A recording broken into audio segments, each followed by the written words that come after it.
हय्या अलल फलाह।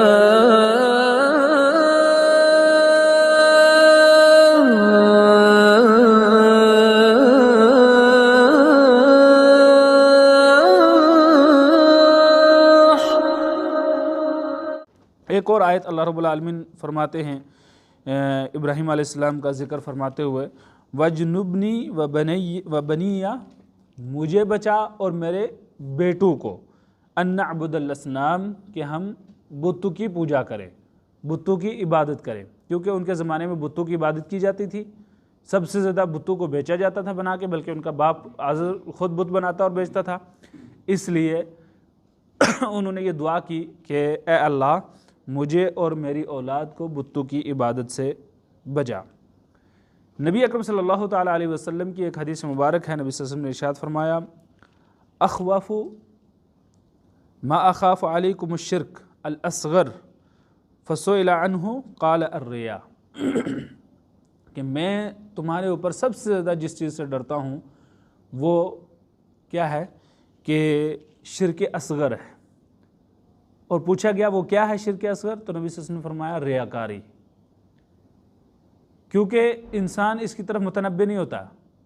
कई सारे मुवाहिदीन, तौहीद परस्त अच्छे लोग, वो ये समझते हैं कि हम शिरक नहीं करते हैं, शिरक अकबर के हम मुर्तकिब नहीं हैं तो वो किस शिरक असगर के मुर्तकिब हैं। और शिरक असगर में क्या है, रियाकारी शिरक असगर में से आती है। इंसान एक अच्छा सही अकीदा इंसान है, आके खड़ा हुआ मस्जिद में नमाज़ पढ़ने लगा, देखा कि कोई आ गया है बाहर से, देख रहा है उसको कि ये यार कितनी अच्छी नमाज़ पढ़ रहा है, क्या है। उसके दिल में ख्याल आया, एक वसवसा आया, और उस वसवसे ने उसको यहाँ तक ले लिया कि वो नमाज के दौरान ही नमाज को लंबी कर देता है, रुकू सुजूद लंबा करता है, जितनी वो रूटीन के हिसाब से नमाज़ पढ़ता है वो उससे लंबी कर देता है। तो वो क्या है, रियाकारी हो गई। क्योंकि अब उसने वो नमाज अल्लाह के लिए नहीं पढ़ी, वो किसके लिए पढ़ रहा है, उसको दिखाने के लिए पढ़ रहा है, ताकि ये कहे कि कितना पक्का नमाजी, लंबी नमाज़ें पढ़ता है, अच्छी नमाज़ें पढ़ता है, उसकी तारीफ़ की जाए ताकि। तो इसलिए उसने क्या किया, ये काम कर दिया। लिहाजा ये शिरक असगर में से आता है। और ये जो अमल है रियाकारी, ये इंसान के तमाम आमाल को क्या कर देगा, ख़त्म कर देगा।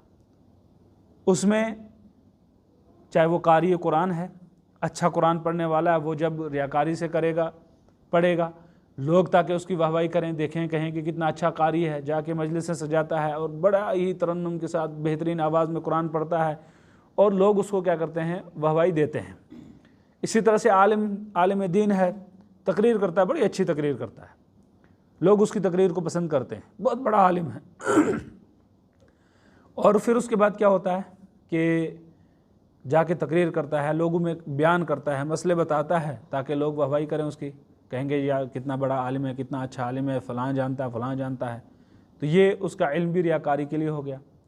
कारी हाफिज़ कुरान का हिफ्ज़, उसकी तिलावत, उसकी क़िराअत भी रियाकारी के लिए होगी।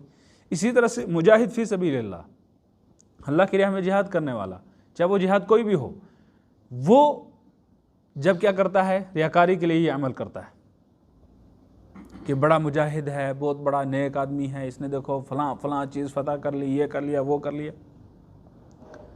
ये लोगों को दिखाने के लिए अगर वो करता है तो ये भी उसको उसका जिहाद कोई फ़ायदा, हालांकि वो जान दे गया, चला गया, इस दुनिया से चला गया, अपना माल भी ख़त्म किया, अपनी जान भी ख़त्म की, सब कुछ।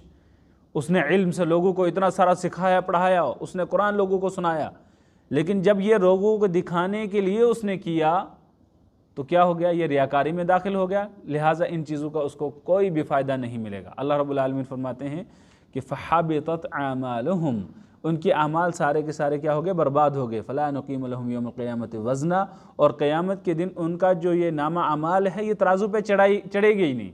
जितने भी अमाल हैं, जो भी उन्होंने किए, ये तराजू पे चढ़ेंगे नहीं, तोले ही नहीं जाएंगे। क्यों? क्योंकि उन्होंने दिखावे के लिए ये किए थे। इसलिए इंसान हमेशा लिल्लाहियत, कोई भी इबादत, आप जब तक दो चीज़ें उसमें ना हो वो काबिल कबूल नहीं। एक वो इबादत सिर्फ अल्लाह के लिए हो, और दूसरा वो नबी सल्लल्लाहु अलैहि वसल्लम के बताए हुए तरीके के मुताबिक ना हो, तब तक वो काबिल कबूल है ही नहीं। ये दो अहम चीज़ें हैं कि एक अल्लाह के लिए, दूसरा एक इखलास, और दूसरा मुताबिअत रसूल सल्लल्लाहु ताला अलैहि वसल्लम। जब ये दो चीज़ें होंगी तब आपकी इबादत कबूल होंगी। तो क्या होता है कि रियाकारी इंसान को ख़त्म कर देती है, बर्बाद कर देती है, और ये शिर्क असगर में से आती है। लेकिन फिर भी इंसान को इसका क्या करना है, ध्यान रखना है, इसके लिए सोचना है, पढ़ना है, देखना है, और उसके बाद उससे एहतियात करना है, कहीं ऐसा ना हो कि उसके सारे अमाल बर्बाद हो जाएं। एक और हदीस नबी सल्लल्लाहु ताला अलैहि वसल्लम ने इरशाद फरमाया, अब्दुल्लाह इब्न मसऊद रज़ियल्लाहु ताला अन्हु उसकी रावी हैं, कहते हैं मन माता व यदउ मिन दुनिल्लाहि निद्दन दखलन नार, कि जो शख्स मर गया और वो अल्लाह के साथ किसी और को शरीक ठहराता होगा, बुलाता होगा, किसी और शरीक को बुलाता होगा, तो वो मर गया उस हालत में, तो वो जहन्नुम में जाएगा। अगर वो इस हालत में मर जाता है तो वो जहन्नुम में जाएगा। एक सहाबी आते हैं नबी अकरम सल्लल्लाहु अलैहि वसल्लम के पास, आके कहते हैं अल्लाह के नबी मैंने फ़लाना काम क्या कर दिया है, अब माशा अल्लाहु व शेत, आप जो चाहेंगे, जो अल्लाह रब्बुल आलमीन चाहेंगे और जो आप चाहेंगे वो होगा। तो नबी अकरम सल्लल्लाहु अलैहि वसल्लम का चेहरा पर अनवार जो है वो सुर्ख हो गया, गुस्से से गुस्सा हो गया। अल्लाह के नबी फरमाने लगे अतजअलनी लिल्लाहि निद्दा, क्या तू मुझे अल्लाह के साथ शरीक ठहरा रहा है। कुल माशा अल्लाहु वहदा, ये बोलो, ये कहो अकेले जो अल्लाह रब्बुल आलमीन चाहेगा वो होगा, मैं जो चाहूँगा वो नहीं होगा। इसलिए अल्लाह रब्बुल आलमीन, आप देखेंगे जैसे कश्मीर में हम वादी में चलते हैं, ज़्यादातर तो गाड़ी के पीछे लिखा होगा नियर गस खुदाई सवाल रसूल सवाल, अल्लाह के हवाले, रसूलुल्लाह सल्लल्लाहु अलैहि वसल्लम के हवाले। इसी तरह से यहाँ से भी हम जब किसी को अलविदा करते हैं, अक्सर बेशतर लोग जब भी किसी को अलविदा करते हैं जाते कहते हैं कि जा खुदा रसूल के हवाले, ये लफ्ज़ इस्तेमाल करते हैं, जा खुदा रसूल के हवाले। कुछ कहते हैं अल्लाह रसूल ने मटाया, कोई कुछ कहता है, कोई कुछ कहता है, अपने अपने ज़बानों के एतबार से लोग इस तरह के अल्फाज इस्तेमाल करते हैं। तो आप किसके हवाले, किसके निगरानी में किसी को छोड़ रहे हैं? अल्लाह और अल्लाह के रसूल की। रसूल सल्लल्लाहु अलैहि वसल्लम को अल्लाह का शरीक बना दिया। ये यही चीज़ है कि माशा अल्लाहु वशेत, ये वही चीज़ है जो अल्लाह रब्बुल आलमीन चाहेगा और आप चाहेंगे। नबी अकरम सल्लल्लाहु अलैहि वसल्लम उसको मना कर रहे हैं सहाबी को, कह रहे हैं कि नहीं ये शिरक है, मुझे अल्लाह का शरीक ना बनाओ, बल्कि ये कहो अल्लाह रब्बुल आलमीन जो अकेले चाहेगा वो होगा, मैं जो चाहूँगा वो नहीं होगा। लिहाजा सिर्फ अल्लाह रब्बुल आलमीन के चाहने से सब कुछ होता है, सिर्फ अल्लाह रब्बुल आलमीन के चाहने से सब कुछ होता है। अल्लाह की मर्ज़ी के बगैर एक पत्ता भी हरकत नहीं करता है। लिहाजा ये चीज़ याद रखें। ये इस तरह के कलिमात कई दफ़ा हम नादानिस्ता तौर पर ना समझी भी और जानते नहीं हैं। ये ऐसे ऐसे कलिमात आम लोगों के ज़बानों से, यहाँ तक कि मुआहिदीन की ज़बान से आप सुनेंगे वो इस तरह के कलिमात इस्तेमाल करते हैं। क्यों? क्योंकि उनको पता ही नहीं, उन्होंने सुना, आम उर्फ़ में ये चीज़ पाई जाती है, लोग इस तरह की चीज़ें कहते रहते हैं। तो आपने भी, हमने भी सुना और हमने भी कह दिया, हमने इसके माने पे कभी गौर नहीं किया। इसलिए कहते हैं ना, पहले तोलो फिर बोलो, पहले समझो कि हम जो जुमला कह रहे हैं ये कौन सा जुमला है। कभी कभार इंसान छोटे से एक कलमे की वजह से दायरा इस्लाम से बाहर हो जाता है। कभी कभार इंसान जब अल्लाह की शान में बात आती है, तौहीद की बात आती है, तो अकीदे की बात आती है, छोटी सी एक बात इंसान को दायरे इस्लाम से खारिज कर देती है, इंसान को इस्लाम के दायरे से बाहर कर देती है। इसलिए ये चीज़ें जानना, समझना और बारीकी के साथ इन चीज़ों को जानना समझना इंतहाई ज़्यादा ज़रूरी है। अल्लाह रब्बुल आलमीन हमें और आपको सही मानों में शिर्क किया तमाम आमाल को समझने और उससे बचने की तौफीक अता फरमाए। उसके बाद 5वां बाब है, चौथा पढ़ लिए, पाँचवां बाब ये है कि ला इलाहा इल्लल्लाह की तरफ दावत देना, लोगों को ला इलाहा इल्लल्लाह की तरफ दावत देना। तो उसमें मौलिफ़ ने रहमहुल्लाह ने सबसे पहली जो आयत कुरान करीम की ज़िक्र की, कहा कि अल्लाह रब्बुल आलमीन का इरशाद गिरामी है, कुल हादिही सबीली अदउ इलल्लाहि अला बसीरतिन अना व मनित्तबअनी व सुब्हानल्लाहि व मा अना मिनल मुशरिकीन। कुल, कह दीजिए, हादिही सबीली, ये मेरा रास्ता है। यानी अल्लाह रब्बुल आलमीन नबी अकरम सल्लल्लाहु अलैहि वसल्लम से फरमा रहे हैं कि कह दीजिए ये मेरा रास्ता है। अदउ इलल्लाह, मैं बुलाता हूँ अल्लाह की तरफ, अला बसीरा, इल्म के साथ, बसीरत के साथ, जहालत के साथ नहीं, बल्कि पूरी बसीरत के साथ, पूरे इल्म के साथ, पूरे इदराक के साथ मैं क्या करता हूँ, अल्लाह की तरफ बुलाता हूँ। मैं वमन इत्तबअनी, और जो मेरी पैरवी करते हैं। यहाँ पे उलमा की कीमत भी, मंजिलत भी मालूम होती है कि जो भी अंबिया के मिशन को पूरा करते हैं, वो जो भी अंबिया लेके आए हैं उनके मिशन को पूरा करने वाले अंबिया के साथ होते हैं, उनके वारिस हुआ करते हैं, अंबिया के वारिस हुआ करते हैं। और फिर नबी अकरम अल्लाह रब्बुल आलमीन ने फरमाया कुरान हकीम के अंदर कि ये कह दीजिए कि ये मेरा रास्ता है, मैं और मेरे पैरवी करने वाले क्या करते हैं, अल्लाह की तरफ बुलाते हैं लोगों को। व सुब्हान अल्लाह व मा अना मिनल मुशरिकीन, और अल्लाह रब्बुल आलमीन पाक है और मैं मुशरिक नहीं हूँ, मैं मुशरिक नहीं हूँ। शिरक से बरात का इजहार किया, यहाँ पे शिरक से बरात का इजहार किया। तो यहाँ पे पहले आपने पढ़ा ला इलाहा इल्लल्लाह की तरफ बुलाना, बाब है ला इलाहा इल्लल्लाह की तरफ लोगों को दावत देना। तो यहाँ पे भी इल्लल्लाह जो आ गया तो ये ला इलाहा इल्लल्लाह हो गया कि अल्लाह की तरफ दावत दी जा रही है कि एक माबूद बरहक है, इबादत के लायक है, वो सिर्फ एक अकेला अल्लाह रब्बुल आलमीन है, उसके सिवा कोई भी दूसरा इबादत के लायक नहीं है। उसके बाद एक हदीस मौलिफ ने ज़िक्र की जो कि अब्दुल्लाह इब्न अब्बास रज़ी अल्लाह ताला अन्हु से रिवायत है। कहते हैं कि मुआज़ इब्न जबल रज़ी अल्लाह ताला अन्हु को नबी अकरम सल्लल्लाहु ताला अलैहि वसल्लम ने यमन की तरफ अपना वाली बनाकर, दाई बनाकर मबूस किया, भेजा। किसकी तरफ? यमन की तरफ। तो उनको जो नसीहतें की, वो नसीहतें क्या की? फरमाया नबी अकरम सल्लल्लाहु अलैहि वसल्लम ने इन्नका ताती कौमन मिन अहलिल किताब, आप ऐसी कौम के पास जा रहे हैं जो अहले किताब हैं, यानी कि उनको अल्लाह की पहले एक किताब मिल चुकी है, वो या तो यहूद हैं या नसरानी नहीं हैं, जिनको किताब दी गई। अहले किताब कौन हैं? यहूदी और नसरानी, जिनको किताब दी गई। आप उनके पास जा रहे हो। फल यकुन अव्वलु मा तदऊहुम इलैहि शहादतु अल्ला इलाहा इल्लल्लाह, तो तुम्हारा सबसे पहला जो काम है, जो तुम उनको बुलाओगे, किसकी तरफ बुलाओगे? इस गवाही की तरफ, इस काम की तरफ बुलाओगे, ये गवाही दें ताकि लोग ये कहें कि ला इलाहा इल्लल्लाह, के अल्लाह के सिवा कोई माबूद बरहक नहीं, कोई इबादत के लायक नहीं है। और दूसरी रिवायत में है इला अन युवहिदुल्लाह, पहली रिवायत में है कि ये शहादत, इस कलमे के नाम लेके, कलमा बता के कि शहादत अल्ला इलाहा इल्लल्लाह की तरफ लोगों को बुलाएंगे, इन अहले किताब को। और दूसरे में अन युवहिदुल्लाह, कि वो एक अल्लाह रब्बुल आलमीन को अकेला माने, उसकी तौहीद की तरफ लोगों को बुलाएंगे। और फिर कहा कि फ़इन हम अताऊ, अगर वो इसमें आपकी पैरवी करें, लिदालिक फ़अलिमहुम, तो उनको ये सिखाओ कि अन्नल्लाह इफ्तरद अलैहिम खम्स सलावातिन फ़ी कुल्लि यौमिन व लैला, कि अल्लाह रब्बुल आलमीन ने उनके पर 5 नमाज़ें हर दिन में फ़र्ज़ की हैं, हर दिन में 24 घंटे के अंदर 5 नमाज़ें फ़र्ज़ की हैं। अगर वो इसमें भी आपकी क्या करें कि इताअत कर लें, तो उनको ये सिखाइए कि अन्नल्लाह इफ्तरद अलैहिम सदक़तन, कि अल्लाह रब्बुल आलमीन ने उनके पर ज़कात फ़र्ज़ की है, तो ख़ुद मिन अगनियाइहिम, जो उनके मालदारों से ली जाती है, फ़तुरद्दु अला फ़ुक़राइहिम, और उनके गरीबों मिस्कीनों पे बांटी जाती है, तकसीम की जाती है।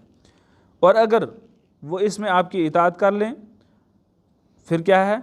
फ़इय्याका व कराइम अम्वालिहिम वत्तक़ि दावतल मज़लूम फ़इन्नहु लैसा बैनहुमा व बैनल्लाहि हिजाब।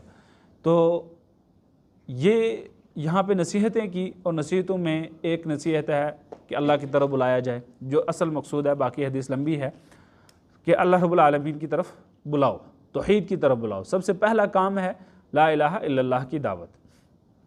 नबी अकरम सल्लल्लाहु अलैहि वसल्लम ने मक्का में सबसे पहले जो तकरीबन 13 साल जो गुजारे, और उनमें तकरीबन सबसे अहम 10 साल वो क्या है? सिर्फ ला इलाहा इल्लल्लाह की दावत की तरफ है, एक अकेले अल्लाह रब्बुल आलमीन को अकेला मानना।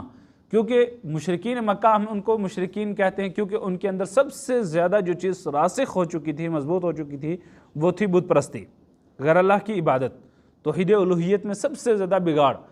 तो उनको वही दुरुस्त करने में अम्बिया को भी, हर नबी की दावत यही थी, और नबी सल्लल्लाहु अलैहि वसल्लम को मक्का में 10 साल लग गए उनको ये चीज़ समझाते समझाते, उनको बताते बताते, और इस चीज़ से निकालते निकालते, यहाँ तक कि उनके अकीदे जब रासिख हो गए, मजबूत हो गए, तो उनके ऊपर अहकामात नाजिल होना शुरू हुए। तो इसीलिए नबी अकरम सल्लल्लाहु अलैहि वसल्लम ने किसी भी कासिद को, किसी भी सहाबी को दाई बनाकर, मुबल्लिग बनाकर अगर भेजा किसी भी कौम की तरफ, तो उनको सबसे पहली जो वसीयत की, सबसे पहली जो नसीहत की, वो क्या की? कहा कि सबसे पहले लोगों को बुलाना एक अल्लाह रब्बुल आलमीन की तरफ बुलाना, यानी तमाम माबूदान बातिला की नफ़ी करना।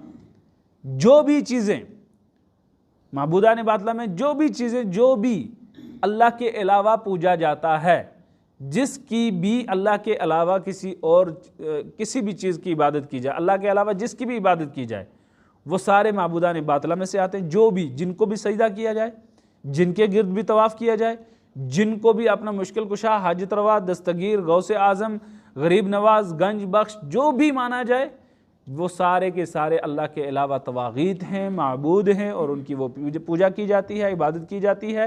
लिहाजा सबसे पहला जो काम है वो है कि इसकी नफ़ी करना और लोगों से इससे दूर भगाना, और सिर्फ़ एक अल्लाह, ला इलाहा इल्लल्लाह या शहादतु अल्ला इलाहा इल्लल्लाह व अशहदु अन्ना मुहम्मदन अब्दुहु व रसूलुहु, इसकी तरफ लोगों को बुलाना।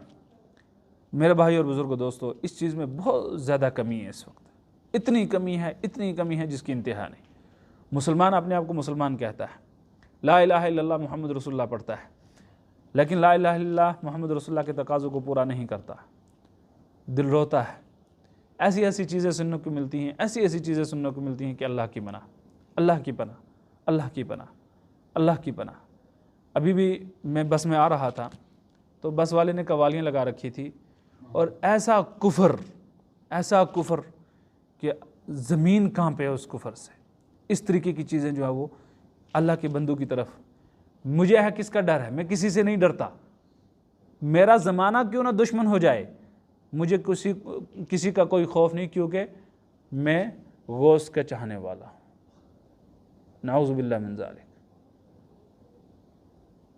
यानी अल्लाह, और फिर यहाँ तक कि अल्लाह हमको जहन्नम में डालेगा, नबी हमको बचाएंगे। यहाँ से पता चलता है नबी का रुतबा क्या है।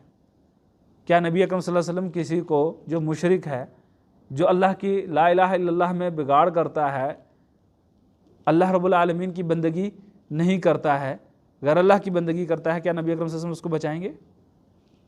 नबी अकरम सल्लल्लाहु अलैहि वसल्लम उस शख्स को नहीं बचाएंगे, हौज़े कौसर से पानी नहीं पिलाएंगे जो बिदअती है। मुशरिक की बात ही नहीं, मुशरिक की बात दूर दूर चली जाती है, बहुत दूर चली जाती है, बहुत दूर की बात है। लेकिन जो बिदअती है, बिदअत करता है, नबी अकरम सल्लल्लाहु अलैहि वसल्लम के दीन को मुकम्मल नहीं मानता है, उसमें अपनी तरफ से चीज़ें डाल देता है, घुसेड़ देता है, उसको नबी अकरम सल्लल्लाहु अलैहि वसल्लम अपने हाथ मुबारक से, दस्ते मुबारक से हौज़े कौसर क़यामत के दिन नहीं पिलाएंगे। वो हदीस आपने सुनी है, मशहूर हदीस है कि नबी अकरम सल्लल्लाहु अलैहि वसल्लम हौज़े कौसर पे बैठे होंगे, यहाँ तक कि एक कौम आएगी जिनको अल्लाह के नबी पहचान लेंगे, ये मेरे उम्मती हैं, उनके आज़ाए वज़ू चमक रहे होंगे, यानी कि मुसलमान होंगे, नमाज़ें पढ़ने वाले होंगे। और उसके बाद जब वो नबी सल्लल्लाहु अलैहि वसल्लम के पास पहुँचेंगे तो उनके और नबी सल्लल्लाहु अलैहि वसल्लम के दरमियान एक पर्दा हायल हो जाएगा। नबी अकरम सल्लल्लाहु अलैहि वसल्लम कहेंगे, अल्लाह ये मेरे उम्मती, इनको आने दीजिए, मैं पानी पिलाऊँ, ये प्यासे हैं।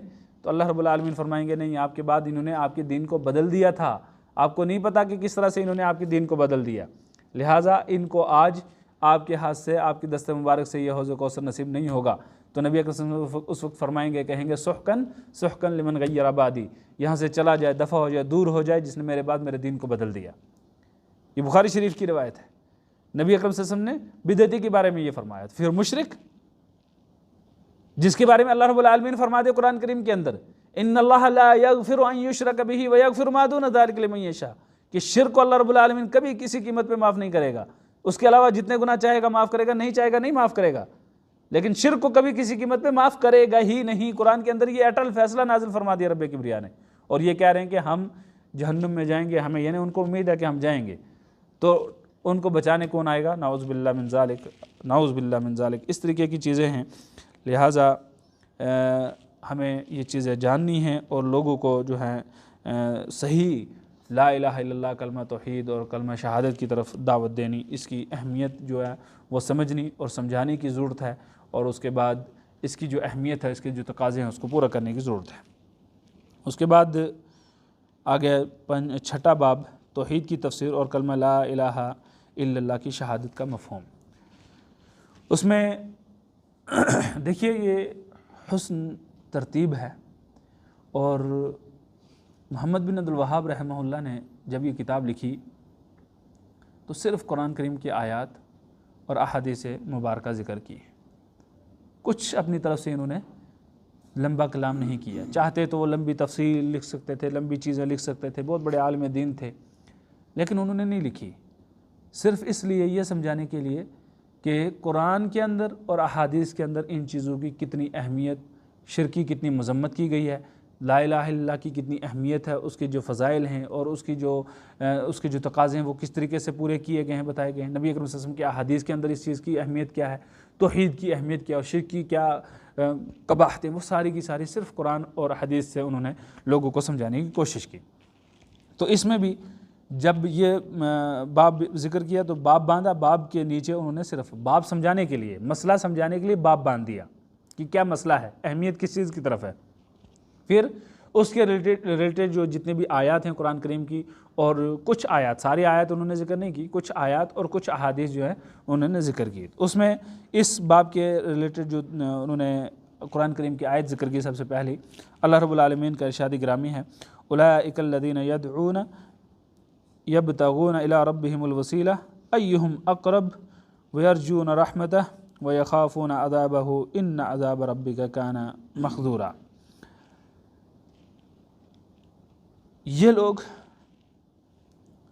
जो अल्लाह रब्बुल आलमीन की तरफ लोगों को बुलाते हैं, पुकारते हैं, दावत देते हैं, और अल्लाह रब्बुल आलमीन की तरफ क्या करते हैं, एक वसीला तलब करते हैं। किस चीज़ का वसीला?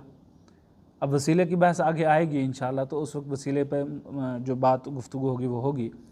तो असल यहाँ पे एक, क्योंकि कई सारे लोग फिर गलत फहमी का शिकार हो जाते हैं, इसलिए एक पॉइंट यहाँ पे जिक्र करना ज़रूरी है कि वसीला असल जो होता है वो होता है अपने नेक अमाल का वसीला, साथ में अल्लाह रब्बुल आलमीन के अस्माए हुस्ना का वसीला, या कोई आदमी जो हकीकत में आलिम दीन है, आलिम रब्बानी है, हकीकी आलिम दीन है, आलिम रब्बानी है, अल्लाह से डरने वाला, नेक है, आपकी नज़र में ज़िंदा आपके सामने मौजूद है, तो आप उसको दुआ का कह सकते हैं, आप उसको दुआ का कह सकते हैं। ये जो तीन चीज़ें हैं ये जायज़ हैं वसीले में।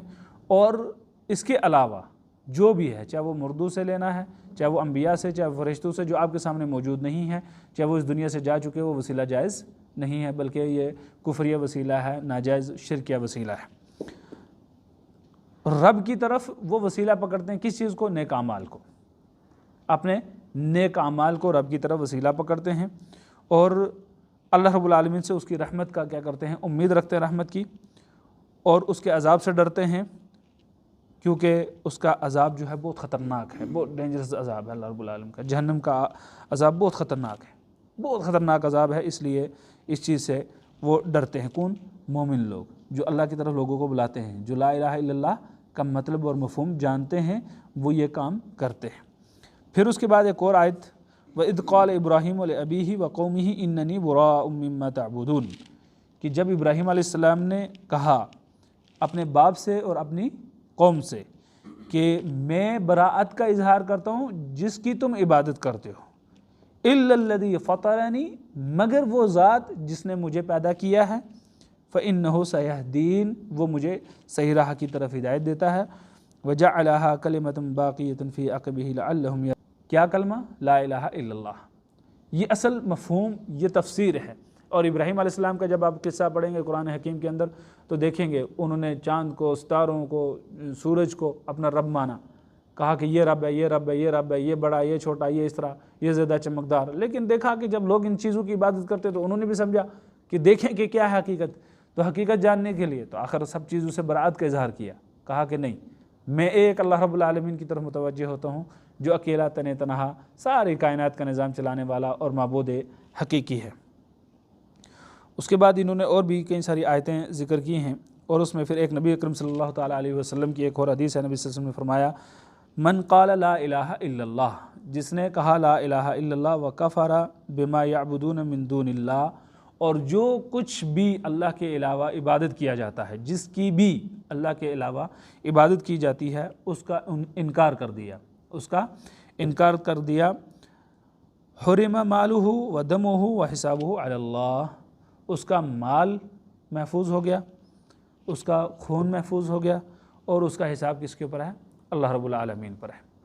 यानी कि सिर्फ ज़बान से ला इलाहा इल्लल्लाह कहना पूरा नहीं होगा, ज़बान से कहना, दिल से तस्दीक करना और अमल से साबित करके दिखाना। सिर्फ ज़बान से नहीं, ज़बान से कहना, इकरार करना, दिल से उसकी तस्दीक करना, और आमाल से अपने जवारिह से जो अज़ाए बदन हैं इनके ज़रिए आमाल करके उसको साबित करना, जो ला इलाहा इल्लल्लाह के तकाज़ों को पूरा करता है। और इन तीन चीज़ों से, ज़बान से इकरार करता है, और क्या करता है? दिल से उसकी तस्दीक करता है, फिर अपने आमाल जवारिह से, अपने जो अज़ाए बदन हैं उनसे वो अमल करके साबित करता है, तो फिर क्या है? उसका माल भी महफूज है, यानी कि उसका माल छीनना, उसके ऊपर झपटा करना, या उसका यानी माल गनीमत के तौर पर किसी चीज़ को, उसकी चीज़ को लेना, ये जायज़ नहीं है। फिर वदमुहु, और उसका दम, उसका खून यानी कि कत्ल करना उसको जायज़ नहीं है। अगर वो आके कुछ भी उसका मसला रहे तो आप मोमिन है, मुसलमान है, वो तो मोमिन को कत्ल करना जायज़ नहीं है, बहुत बड़ा गुनाह है मोमिन को कत्ल करना, जानबूझकर आमदन कसदन मोमिन को कत्ल करना जायज़ नहीं है। तो उसका खून भी महफूज हो गया। वह हिसाबुहु अल्लाह, और उसका हिसाब आप किसके साथ है? अल्लाह रब्बुल आलमीन के साथ। अल्लाह रब्बुल आलमीन उसका हिसाब लेगा, उसका मामला अब अल्लाह पर छोड़ दो, क्योंकि उसने ला इलाहा इल्लल्लाह के तकाज़ों को पूरा कर दिया आपके सामने। कलमा गो मुसलमान हो गया, लेकिन साथ साथ में कलमा के तकाज़ों को पूरा कर रहा है, लिहाजा अब उसका जान माल, उसका हर चीज़ महफूज है और उसका हिसाब किताब अल्लाह रब्बुल आलमीन पर है। अल्लाह रब्बुल आलमीन अब उसका हिसाब लेगा, आपको हक़ नहीं कि आप उसके मामले में कोई फ़ैसला करें।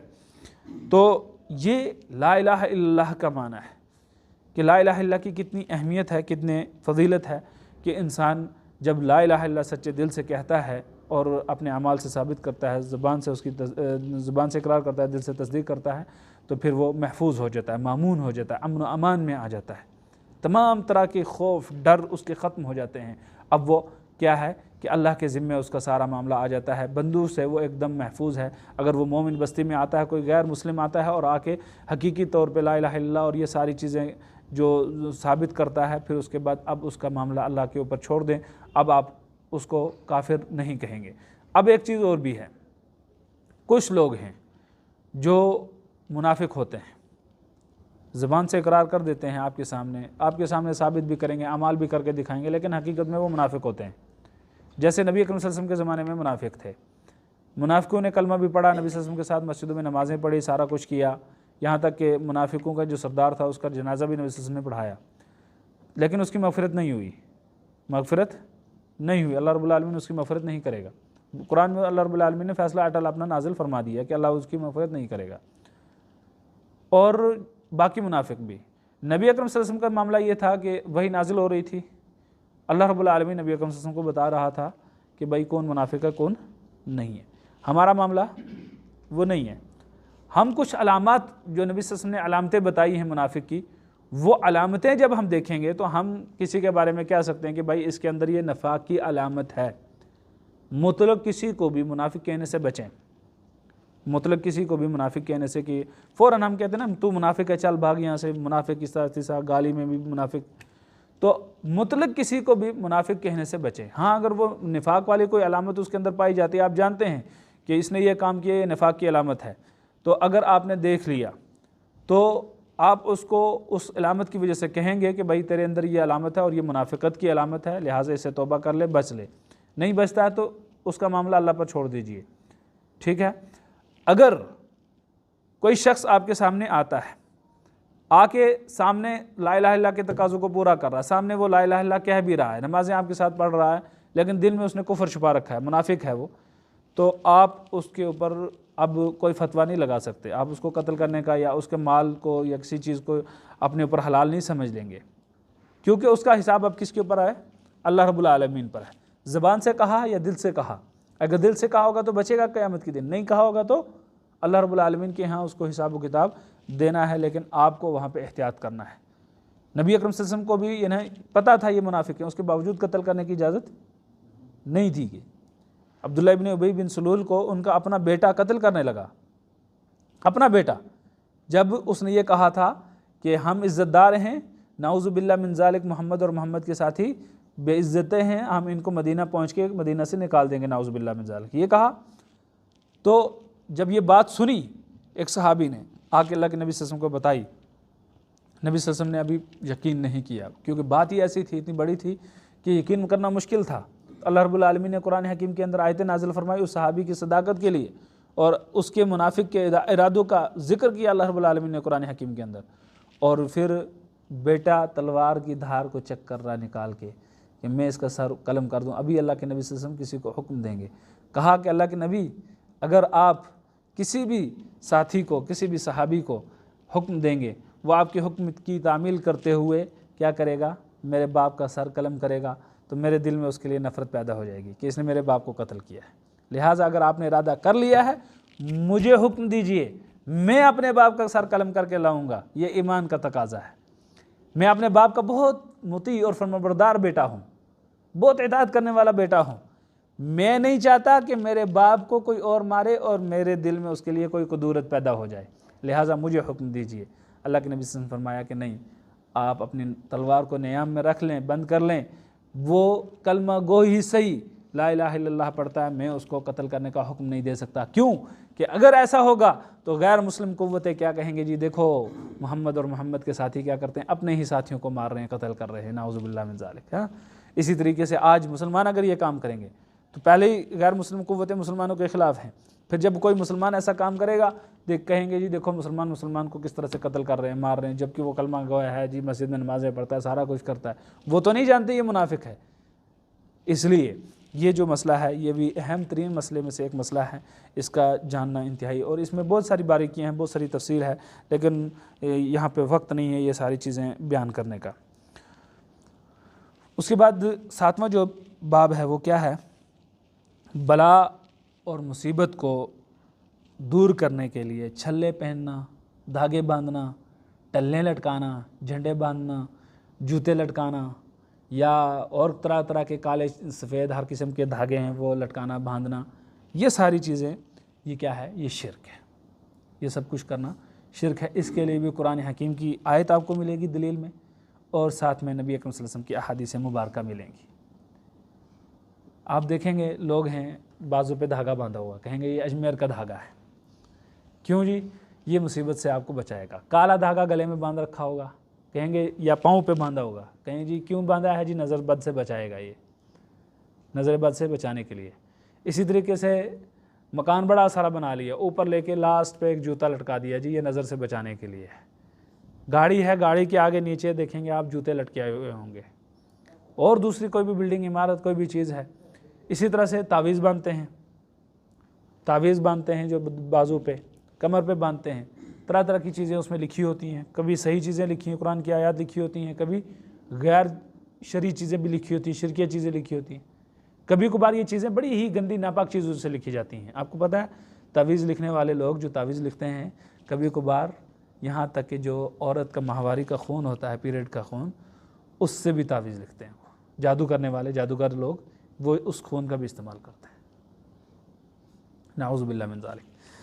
इसमें एक छोटा सा एक तोहफ़ा है, एक छोटा सा लतीफ़ा है। एक आदमी पाकिस्तान में वो बैठा एक नाली के साथ, गंदा परगंदा हाल, पूरे गंदे कपड़े, गंदा कपड़े यानी पहनता ही नहीं था कुछ मामूली, तो बल्कि पूरा बरहाना रहता था। वो एक रोड के किनारे पे नाली के साथ बैठा हुआ था। उसके पास आ रहे हैं लोग, आके उसको पीर मानते। इसी तरह के लोगों को लोगों ने पीर मान रखा है ना, जहाँ भी जाएंगे आप देखेंगे है जी ये बाबा, ये पहुँचा, ये फना फिल्ला है, और पता नहीं तरह तरह की बातें करते हैं उसके बारे में। तो उसके पास जाते हैं औरतें, ख़ास करके औरतें जाती हैं सबसे ज़्यादा, मर्द जाते हैं, उनको वो क्या करता है, नाउज़ुबिल्लाह मिन ज़ालिक, नाउज़ुबिल्लाह मिन ज़ालिक, बड़ी गंदी चीज़ें उनको देता है, यानी अपने नाफ के नीचे के बाल उखाड़ के उनको बतौर तबरुक दे रहा है, नाउज़ुबिल्लाह मिन ज़ालिक। किस कदर मुसलमान गिर चुका है, उसका अकीदा देखो कितना पस्त हो चुका है। और जब वो ख़त्म हो जाते हैं तो वो क्या करता है, बज़ब्ता वीडियो उसकी बन के आई थी मंजर आम पे, जब वो ख़त्म हो जाता है उसके पास तो वो क्या करता है, नाली से निकालता है गंदे धागे या बाल या जो भी चीज़ है वो उनको देता है, और लोग उसको तबरुक के तौर पे लेके जा रहे हैं। काला से पानी गंदा लोग लेके जा रहे हैं। एक कोई अल्लाह का बंदा तौहीद वाला देख रहा है ये सारा मामला, तो उसने जाके उनको पकड़ लिया, साहब को, जी ये क्या कर रहे हो तुम, लोगों के अकायद ईमान के साथ क्यों खेलते हो, क्यों ये सब कुछ करते हो, क्यों नापाक के लोगों को खिलाते हो। कहा इनको पता नहीं है सारी चीज़ें अल्लाह करता है, ये सारे काम अल्लाह के हैं। फिर जब वो अल्लाह को छोड़कर मेरे पास आएंगे तो मेरे पास इनको देने के लिए सिवाय इसके और कुछ भी नहीं है। जब ये अल्लाह को छोड़कर मेरे पास आएंगे तो फिर मेरे पास ये इसके अलावा इनको देने के लिए और कुछ भी नहीं है। ये इनका इलाज है। ये ख़ुद वो भी जानता है कि मैं जो कर रहा हूँ वो क्या है, और ये जो कर रहे हैं ये क्या है। इसी तरह से एक और ख़ातून, वो भी गैर अल्लाह के दर पे घूमने वाली, उसका बच्चा बीमार था, तो हर दरबार पे वो घूम ली कि बच्चे को शिफा मिल जाए। तो बच्चे को शिफा ना मिली तो आखिर एक जगह एक मुवाहिद अहले हदीस आलिम उसको टक्कर गया, एक बंदा टक्कर गया, तो उसने कहा कि जी क्या मसला है हमारी, तो क्यों यहाँ पे इतनी बुरी हालत में है, दरबार में क्यों, क्या करती है? तो कहा जी ऐसे ऐसे मेरा बच्चा बीमार है, तो मैंने कोई दरबार कोई पीर नहीं छोड़ा कि जिसके पास मैं ना गई हूँ, तो वो बच्चा मेरा ठीक नहीं हो रहा, तो 18-22 साल का बच्चा है, ताकि वो ठीक हो जाए, उसके लिए ये सब हाल में कर रहे। उसने कहा कि जाओ जी, माँ हो तुम जाके क्या करो, रात में 2 रकत नमाज़ पढ़ो, छोड़ो इन दुनिया वालों को, सारे दरबार आजमा लिए, अब एक दरबार मैं बताता हूँ, उसको आजमा के देखो, छोड़ो इन दुनियावी दरबारों को, जाओ जाके रात में 2 रकत नमाज़ पढ़ना, नफल नमाज पढ़ने के बाद सजदे में सर रख के अल्लाह रब्बुल आलमीन से दुआ करना, अपने बेटे के लिए शिफा की दुआ करना, देखना यकीनन तुम्हारा बेटा ठीक हो जाएगा। अल्लाह रब्बुल आलमीन अपने फजलो करम से क्या करेगा, अपने फजलो करम से तुम्हारे बेटे को शिफा दे देगा। तो खातून ये बातें सुनती रही, कहने लगी बेटा तुम्हारी बातें मुझे बड़ी पसंद आई, बड़ी अच्छी बातें की तुमने, लेकिन एक बात तो बताते जाओ। कहा क्या? ये बाबा फजल का दरबार मिलेगा कहाँ पे? हाँ, अपने फजलो करम से। तो उसने क्या कहा कि बाबा फजल का दरबार मिलेगा कहाँ? तो ये लोगों की ज़हानत हो चुकी है, जहनीत यहाँ तक जा चुकी है, क्योंकि शुरू भी वहाँ से और ख़त्म भी वहीं पे, आगे कहीं बढ़ते ही नहीं है लोग। ऐसा शैतान ने इनके अकल का ढक्कन बंद कर दिया है, ऐसा जकरोड़ दिया है शिर्क के अंदर, कुफर के अंदर, कि और कोई बात उनको सूझती नहीं है। अल्लाह रब्बुल आलमीन अपने फजल से, तो उसको भी उन्होंने बाबा फजल का दरबार समझ लिया कि ये जाके चलो ढूंढूं कहाँ, ये बाबा फजल का दरबार मिलेगा कहाँ पे। ये हाल है लोगों का। इसलिए ये एक आलिम ने अपनी किताब में ये किस्सा नकल किया, ये फजल वाला, अल्लाह अपने फजल करम से क्या करेगा कि शिफा देगा। ये हालात हैं।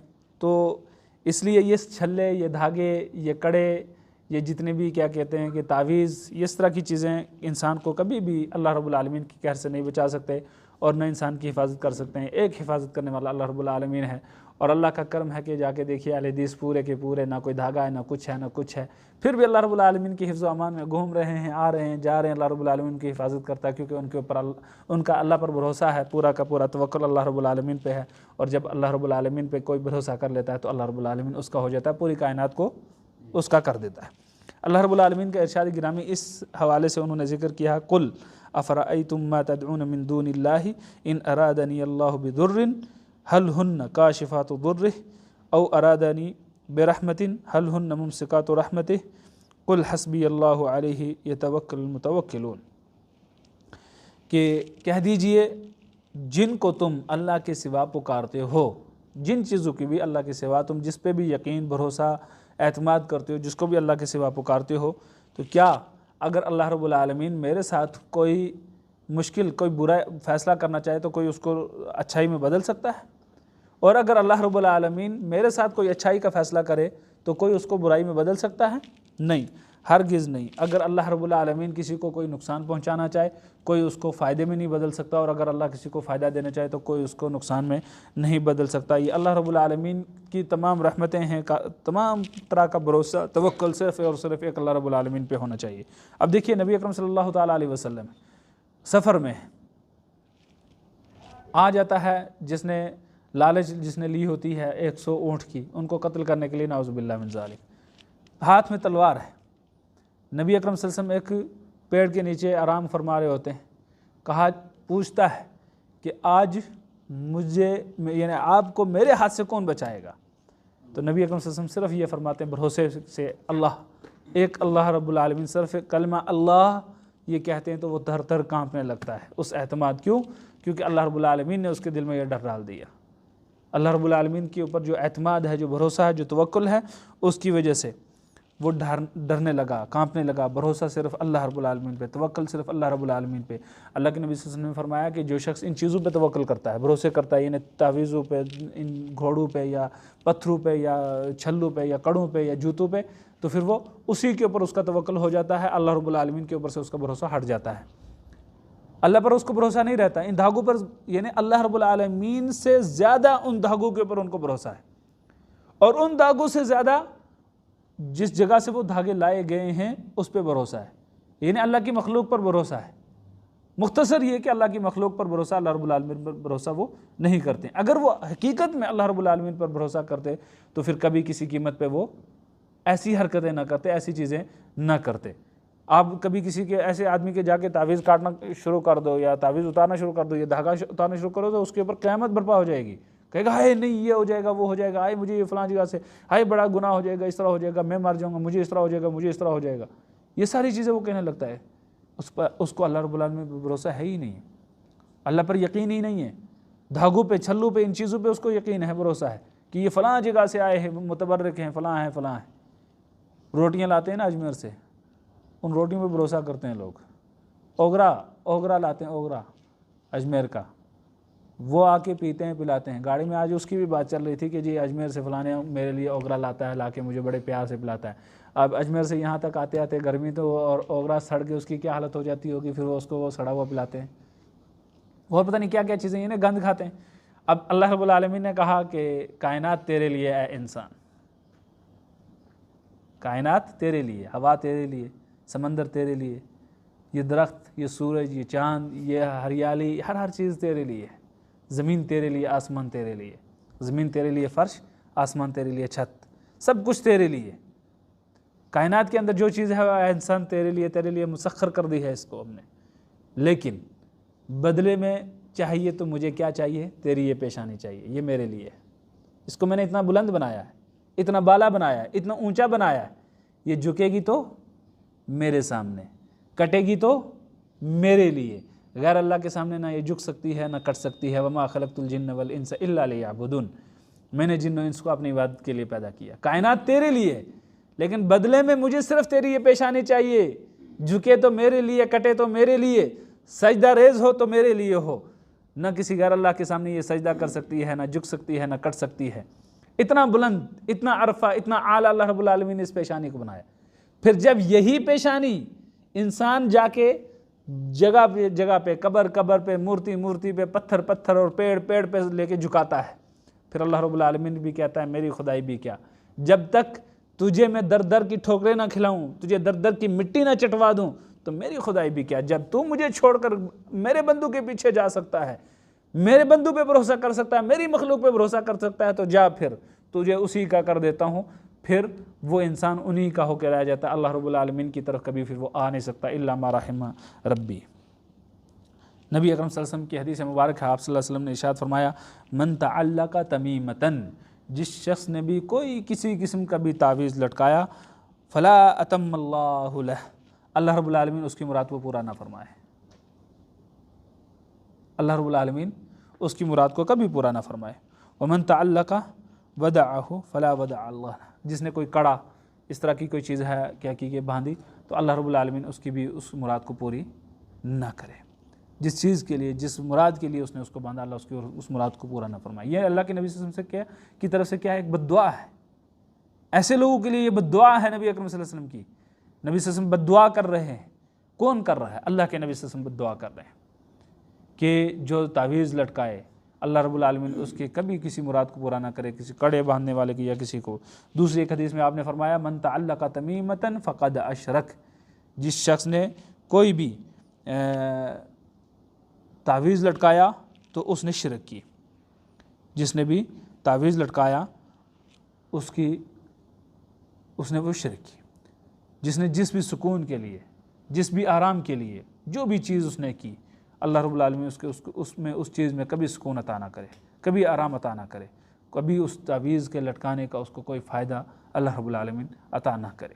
ये नबी अकरम सल्लल्लाहु अलैहि वसल्लम की तरफ से एक बद्दुआ है। और फरमाया, मन तअल्लक़ तमीमतन फ़क़द अशरक, जिसने कोई भी तावीज़ लटकाया उसने शिरक किया। लिहाजा ये इंतहाई संगीन मसला है, बहुत ख़तरनाक। हम कहते हैं ये ऐसे ही धागा है जी, ऐसे ही धागा है, मामूली सी चीज़ है, लेकिन ये मामूली सी चीज़ इंसान को दायरा इस्लाम से बाहर निकाल सकती है और ये इंसान शिर्क अकबर का मुर्तकिब हो सकता है। और भी इसमें कुछ अहादीस हैं और कुछ आयात भी हैं, लेकिन हम इसी के साथ मुख्तसरन आगे बाब के लिए चलेंगे। 8वां बाब है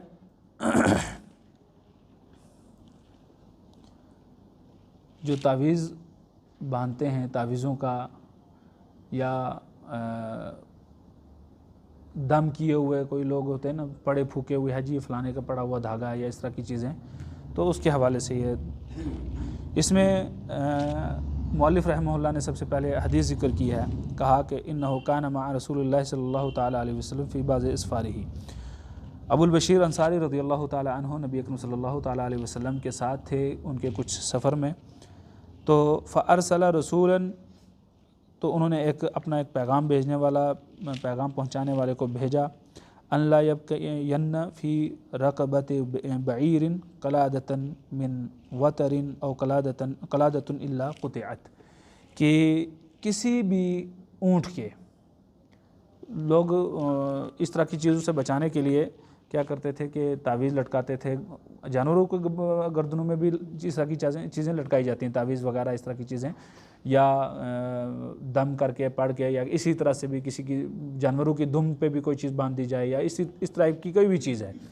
तो अल्लाह के नबी सल्लल्लाहु अलैहि वसल्लम ने क्या किया, भेजा साथी को, अपने सहाबी को, कि किसी भी जानवर के किसी भी गर्दन में या किसी भी जगह उसके ऊपर कोई किसी किस्म का पट्टा, कोई भी जो तावीज़ है या कोई भी किसी किस्म की कोई भी चीज़ है, उसको क्या कर दिया जाए, काट दिया जाए, तोड़ दिया जाए। किसी भी ऊँट की गर्दन में कोई भी चीज़ इस तरह की हो जो धात की हो, जिससे उनका कोई एतमाद हो, कोई भरोसा जिसके ऊपर लटका हो, उनका मुताल्लिक हो, उसके साथ जुड़ा हुआ हो, कोई भी किसी किस्म की चीज़ उसके साथ मुताल्लिक हो, तो उनको काट दिया जाए, तोड़ दिया जाए।